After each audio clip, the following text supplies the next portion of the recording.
ख्वाई पुनक पुताराम नौसबग लोने खुरमजरी हौजिक मरुए पाउसिंग पिजरी RIMS patient सिबगी वाथो committee अनि थिजलगनी Uripok अपुनब loop अमदि नुपी लुपना RIMS की मथक्ता मियेंग चंगलगनी रिम्स मसागी अहानब अंगाउनबगीदमक था सिगी तरा तरुक्ता एडमिट तौरखिबी लिलोंग सजिंगदगी चिंगसुबा बोंगी मंजू सही कुंथ्रागा मंगा कौबी मौना अमा अंगांग उनब्र मतुंग दई हाथरई हाइदुन operation अमुक्का पांगथोकलबा मतुंग ngarang ayu angan bada lekhidabagi watho mapung phana thijinaba state level independent committee amasung rims ki internal independent committee ani semle haina layeng sangasi gi media cell na thorok pasiro lamana hairi karigumba committee ani na thijinbada professional negligence natraga ahoba sing thengnarbadi mari lenaba doctor singbu suspend tauba yauna akan be action sing lawgani haina su phungdorali adumoina मियामने verify तौदबा तोंगा सिंग संदोकपिगनु अमसुंग थाजबिगनु हारकपगा लोनेना director की माइकैदगिसु हॉस्पिटल की पोसै सिंग अमाता थोनबिगनु हाइना अपील तौरकली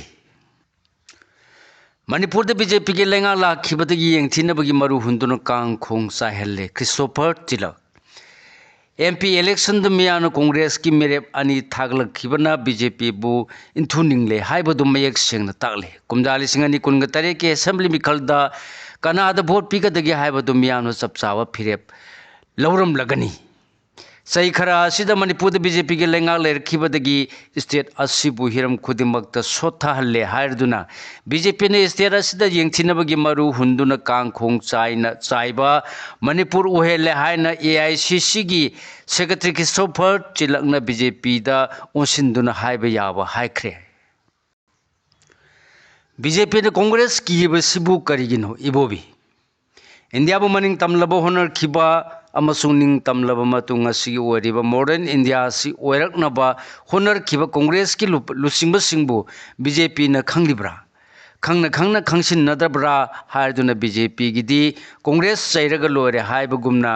लेरिबा सिबु बीजेपी न कांग्रेस बु असुक यामना किरिबा करिगिनो हायना चीफ मिनिस्टर अहुमलक ओरमलबा मतुंग हौजिकना कांग्रेस लेजिस्लेचर पार्टी की लीडर ओरिबा ओकम इबोबिना फुंगदोखरे वाफम मसी मणिपुर दा लाखिबा AICC की सेक्रेटरी मणिपुर इंचार्ज क्रिस्टोफर चिलंगना स्टेट असिदसु राहुल गांधी ना हौदोखिबा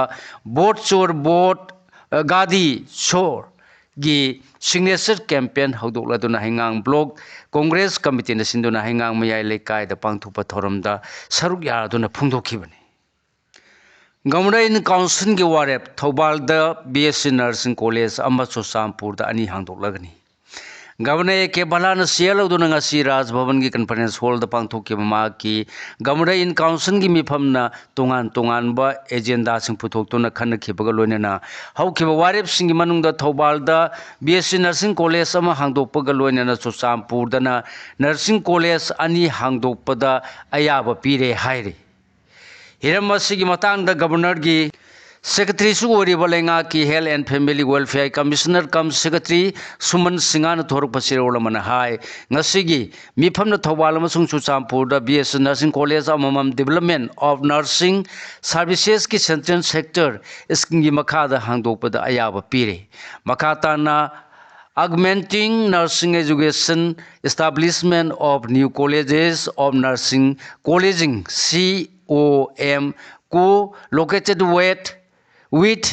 medical colleges की सेंट्रल स्पॉन्सर स्कीम की मखादा तोपा BSc नर्सिंग कॉलेज अमसु चुरचांदपुरदा लिंखलगनी हारी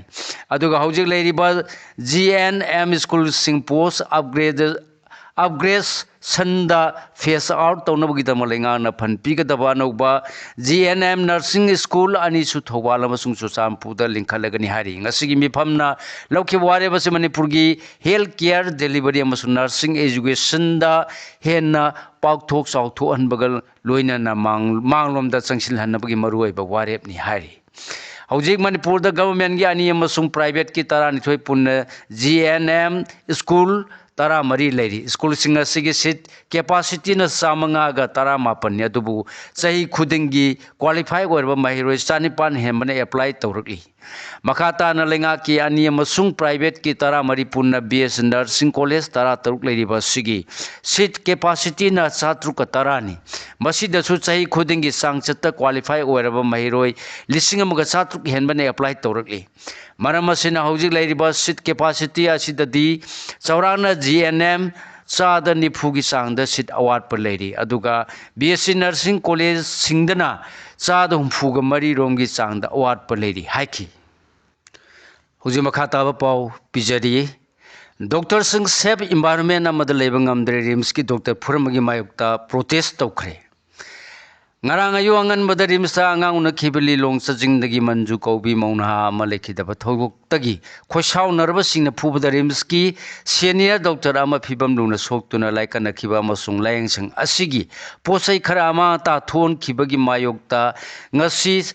institute asigi tongan tongan ba association singna ayuk pung 12 dagi wakat khongjang changsinduna pendaba phungdokre khongjang asida saru yakhiba rims ki teachers अमसुंग मेडिकल ऑफिसर एसोसिएशन की president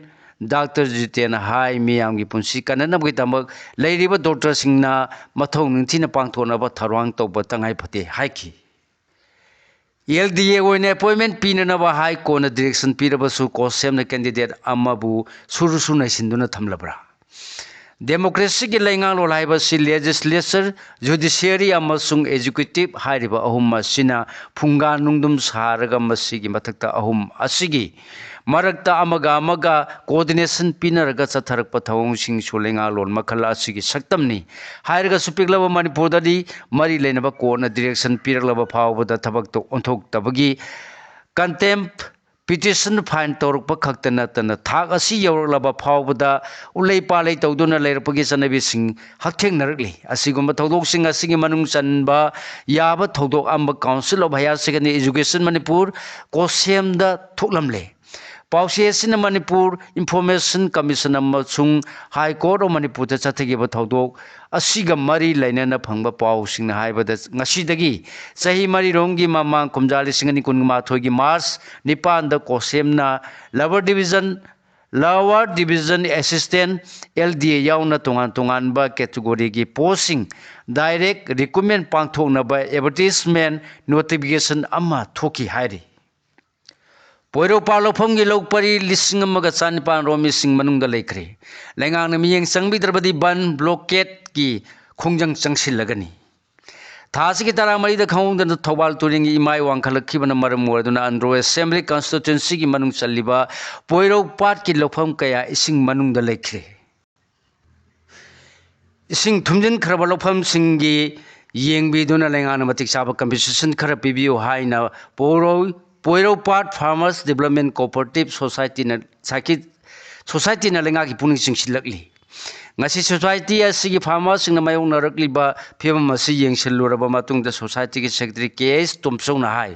thobal maphodang sing khangudana thadorpana tha asigi tara mari da thobal turengi mafam kaya da ising pathoki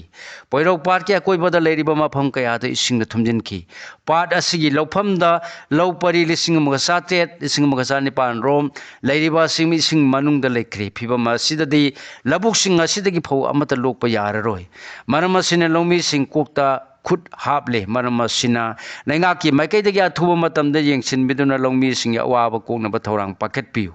compensation पिनब होनबियु मसि नत्रबदि लौमी सिंहना तंगाई फदना बन ब्लॉकेट सिंह खोंजंग फावब संगसिलगनी हाइना लाउथोखरे हाइरे आईएम नमियाथिन हातखिबा अथुवान अबोनमाई मरी सुब लेखिदबगी कुमुन पांगथोखरे ngasidagiना sahi mari gi mamang kumjali singani kunga mathoi gi ngasigi numit asida NSN IM gi kedar singna Tamenglong public ground manak tagi nungthin pobopta namduna pharga pukhraba matungda nungthangna thomba yauna tamthiba mong da hat khiba